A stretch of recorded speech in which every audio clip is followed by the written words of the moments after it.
Someone else is cuter than you and makes me want to protect them. You know, men are creatures who want to protect the weaker sex. You get that, right? Those words were spoken by my husband, with a know-it-all look on his face. When I confronted him about his affair that I stumbled upon, he kept making excuses and finally became defiant. Asking for my agreement with the "you understand, right?" There was nothing I could agree with. Moreover, he had no intention of leaving me nor breaking up with his affair partner. There was no way I could continue being married to such a man. I took my things and went back to my parents' house, venting to my brother. After listening to my story, my brother showed a full-faced smile. So that's good. What's good about it? Hearing "that's good" as the first response after telling him about the affair was infuriating. I yelled at him in spite of myself, but he kept smiling.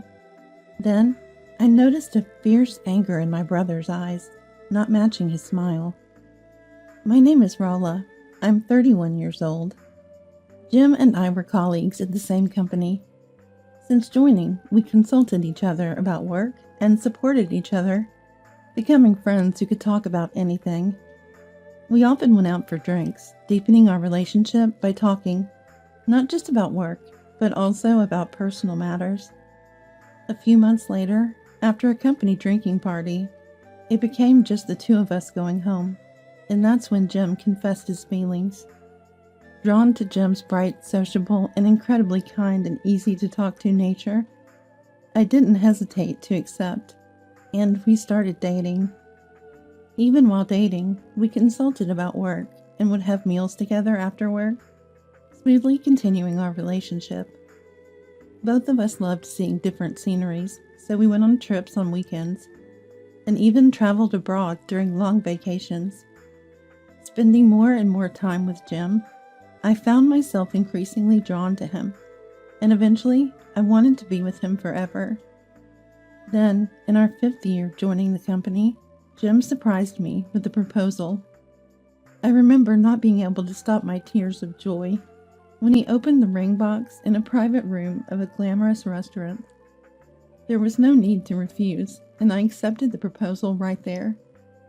Sharing a common love for breathtaking views, especially of the sea, where we had many memories, we decided to have our wedding with the ocean in sight.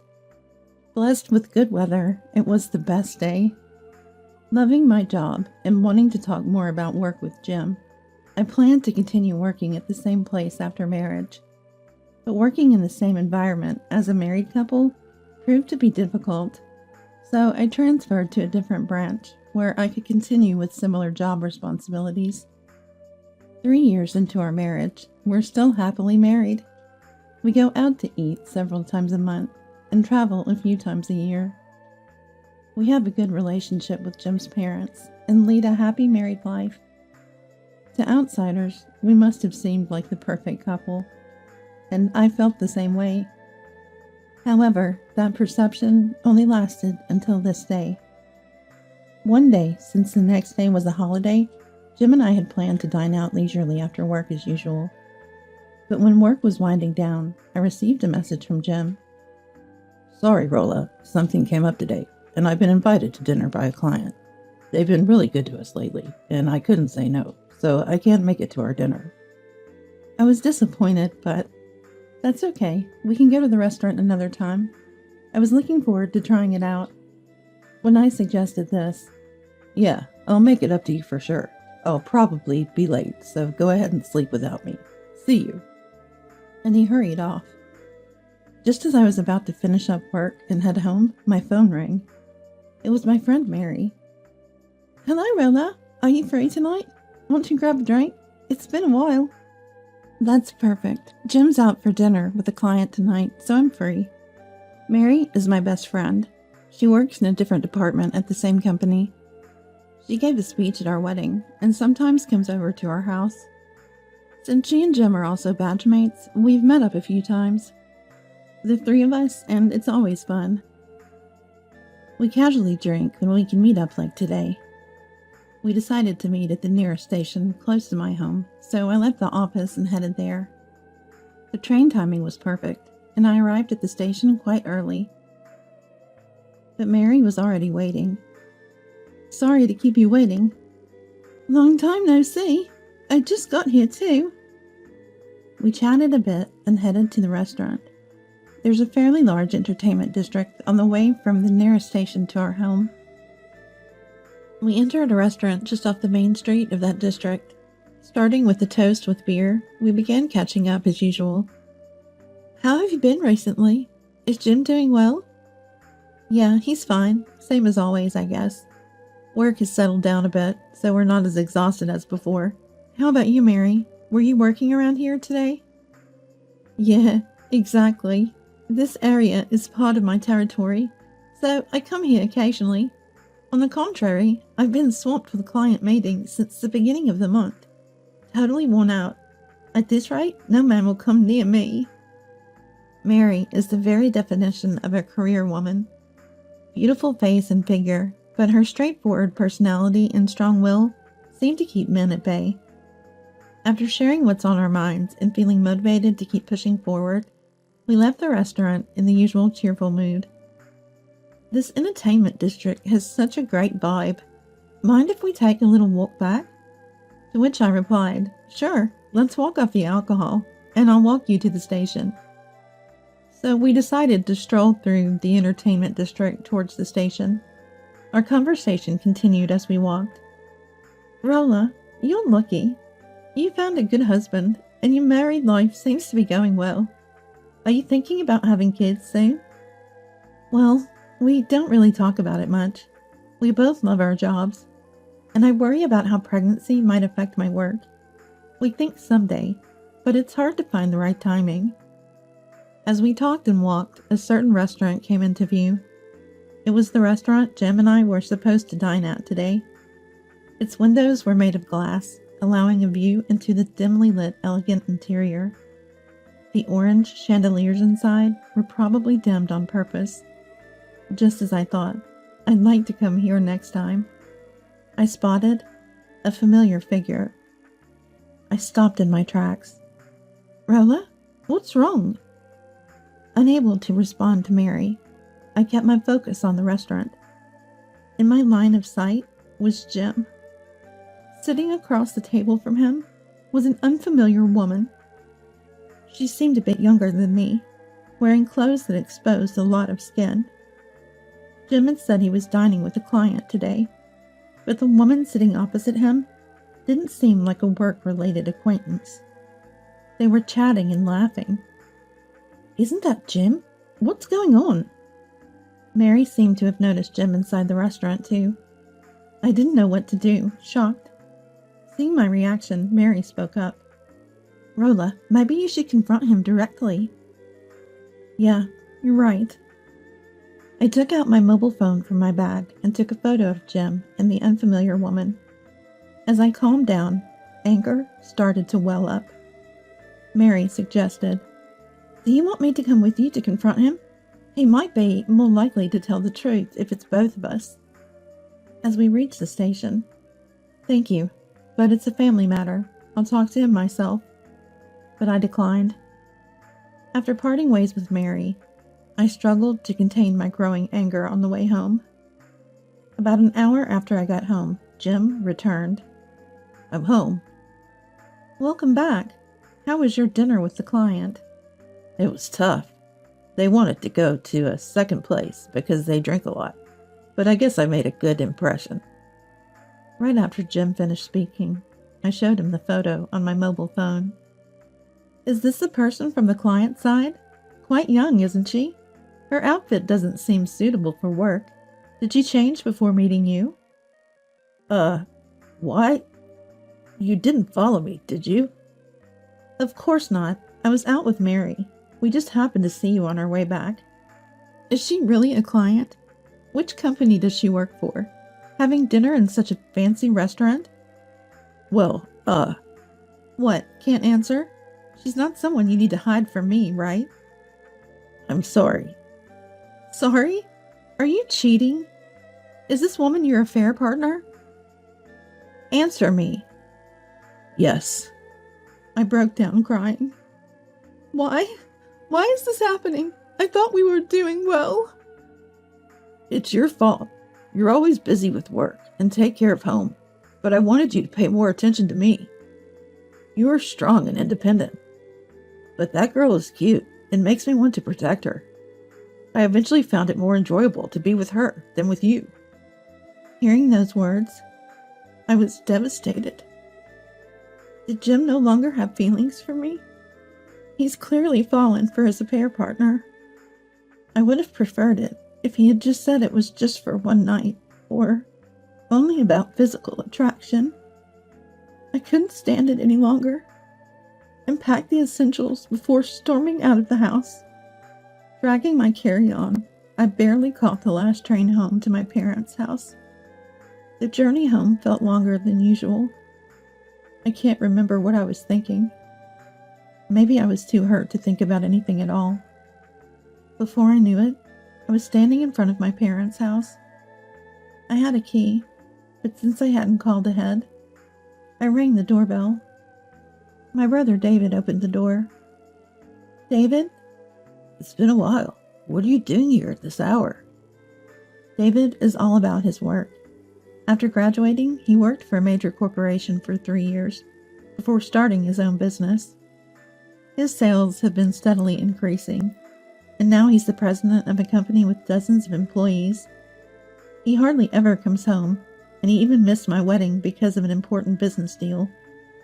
I was told by our parents that he got married a year ago, but they didn't have a ceremony, so I only briefly met his wife and didn't have a deep connection with her. This was my first reunion with my brother in years. "What are you doing here, David? How are Mom and Dad?" "What am I doing here, you ask? It's my parents' house too. So I thought I'd come back and do some filial piety for Dad and Mom. By the way, they're currently on a trip to Hawaii, using the travel vouchers I gave them. Didn't expect to be house sitting." His cheerful nature hasn't changed. A bit too carefree, perhaps, but he's the type to make bold moves. I bet his employees find it a great place to work. "So, Rolla, what brings you here at this time?" I was so surprised to see my brother that I had forgotten why I'd come back home. "Sorry, I had some trouble at home and needed somewhere to stay for a while." "Of course, it's not my house, but it's fine. Your room is still available. Come on in. Once you've settled down, I'll make some coffee. I'm here to listen." I felt comforted by my brother's warmth. I decided to take a shower first, leaving my luggage in my room. I felt a bit refreshed, but couldn't calm down. Anger was bubbling up inside me. When I entered the living room, my brother was watching TV. "Feeling refreshed? I'll make some coffee then." He turned off the TV, and, as he said, I sat down and began to sip coffee while recounting today's events. How we had been getting along as a couple, how we had made plans to go out for dinner as usual, how he canceled our plans, saying he had dinner with a client, the drinking session I had with Mary, and while showing the photos on my mobile phone to my brother, I said, "On the way back from drinking, I saw Jim and this woman at the restaurant we were supposed to go to. When I confronted Jim, after he came home, he admitted to the affair, saying he found this girl cuter and felt more protective over her." I told him through tears. My brother listened to the entire story while staring at my mobile phone. After I finished, he looked up and said something I never expected. I thought he would comfort me, tell me to leave such a man, be on my side. However, with a beaming smile, he said, "Rolla, that's great." I involuntarily slammed the table and stood up. "What's great about it?" Saying that, I returned to my room. Why would he say that? Why did he think it was great? Just thinking about it made me angrier. I shouldn't have told him. Regretting having shared with my brother, I laid down on the bed. I didn't want to go back to a home where Jim was, so I stayed at my parents' house. Since that day, my brother and I didn't engage in unnecessary conversations. Commuting to work from my parents' house during weekdays was tough, as it took twice as long. I spent the days pondering the difficulty of getting a divorce and claiming compensation. A week later, on the weekend, I decided to relax in my room and play mobile games for the first time in a while. Just as I was thinking about getting some lunch, the house's doorbell rang. Who could it be? Having visitors was rare, so I went to the door. There stood Jim, apologizing deeply to my brother. Why? Shouldn't he be apologizing to me? Then I heard my brother's voice. Never thought the other party would be you. I'm sorry, I didn't know. Jim seemed to be apologizing to my brother as usual. Betty is cuter and more worth protecting than Rolla, huh? Betty? The only Betty I know is my brother's wife. I was confused about what was going on when my brother continued. Recently, Betty has been acting fidgety and obviously keeping secrets from me. Her expression wasn't good when I talked to her. I gradually started to suspect she was cheating. I was thinking about hiring a detective agency when Rolla came back home. I was shocked when Rolla showed me a photo of the person he was cheating with, and it turned out to be Betty. I was sad that it was indeed an affair, but at the same time, I was surprised that the other party was a family member. You never know what might happen. This will make it easier to claim compensation. I was speechless. Jim's affair partner was my brother's wife, Betty. The woman Jim was dining with wore heavy makeup, and I didn't recognize her at all. It's been a while since I met Betty, and I didn't remember her wearing so much makeup. When David contacted me, I truly felt sorry. I will cut off contact with Betty from now on, so please forgive me. It seems my brother had informed Jim about the affair. My brother noticed me standing there. Rolla, good timing. Did you hear our conversation? Yeah, most of it. I see. We easily got information on Jim here and Betty, the affair partner. This will make it easy to claim compensation. It's good that you came back home. My brother said to me with a smile. So that's what it was. Then I understood the meaning of what my brother had said a week ago. Why he had said it was good at that time. What my brother felt at that time. He had spoken to me, but maybe those words were meant for himself as well. Thinking about my brother's feelings, I decided to divorce Jim and claim compensation. Rolla, it was my fault. Forgive me. I can't afford to pay any compensation you asked for. I ignored Jim pleading for help. I'll contact you later with the details, so be prepared, my brother said, and kicked Jim out of the house. Afterward, my brother demanded a divorce and compensation from Betty. At first, Betty seemed reluctant, but after talking about Jim, she gave in and accepted the demands. I also demanded a divorce and compensation from Jim.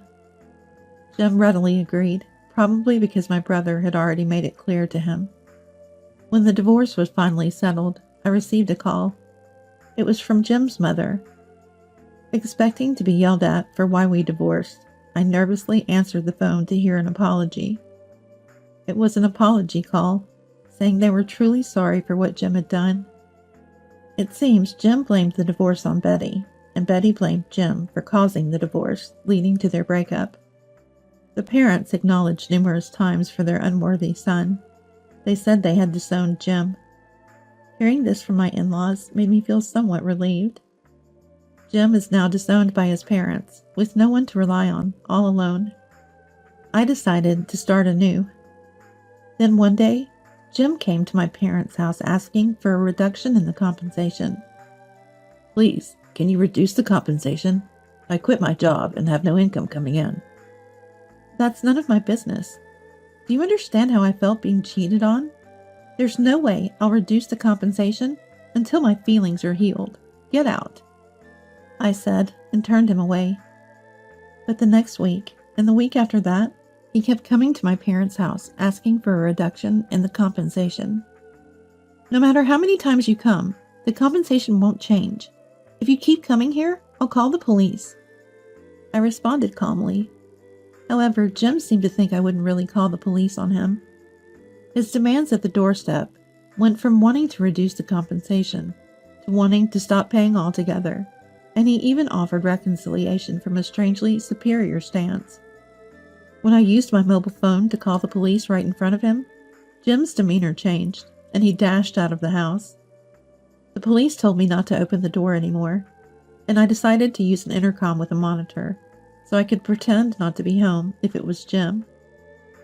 Jim, apparently fearful of the police, started sending long messages and making phone calls. It finally quieted down when I changed my email address and phone number. Jim tried to come to the branch where I work for no reason, and even begged a close coworker to get in touch with me, becoming a nuisance at both the main office and the branch. Then I heard from Mary. Mary, who works close to Jim's department at headquarters, has been keeping an eye on Jim's situation for me. Jim's divorce from me became known because he asked a colleague to intervene, and his harassment was discovered because people saw him passing in front of my house on their way to work. And when he realized that no one around him was on his side, he began to feel uncomfortable with the glances and attitudes, leading him to voluntarily leave his job. He also struggled to find employment afterwards, and was apparently rejected by many companies. Eventually, he pleaded with the HR department to rehire him at a company he joined out of desperation, which turned out to be a black company. Having left all his work behind for his own reasons, there was no place for Jim when he tried to return conveniently. He was turned down flatly and ended up in a difficult situation, commuting from the first train to the last, doing unpaid overtime every day. On the other hand, Betty also contacted me several times, wondering if there was any way to make amends. However, my brother understood there was no love left. Like Jim, Betty also ended up quitting her job after her workplace learned about the situation, fleeing as if running away. After the divorce, she begged my brother to reconsider, claiming she couldn't pay the compensation because she'd end up poor. Since she only ever talked about money, my brother realized she was only after his wealth. Betty refused to pay even a cent, saying, "If there's nothing, there's nothing." Of course, my brother didn't let it go and contacted Betty's parents. Her parents, who didn't even know she was divorced, were very flustered and apologized, paying the money on her behalf. Betty thought it was all settled with that, but her parents were furious, saying they had only fronted the money and demanded it back. Now Betty is working in harsh conditions every day at a farm run by her parents. Afterwards, my brother and I started to keep in touch more regularly. We share updates and how we've been feeling lately, appreciating the novelty and the value of family, something we hadn't done much before. My brother is still busy with work, but seems to be enjoying his days. It wasn't easy for me to recover right away. The shock of the affair and the change in my living situation due to the end of my marriage was stressful. However, with lots of encouraging words from family, bosses, coworkers, and friends, I now see it as a valuable experience and have a positive outlook. Currently, I'm enjoying single life without considering marriage.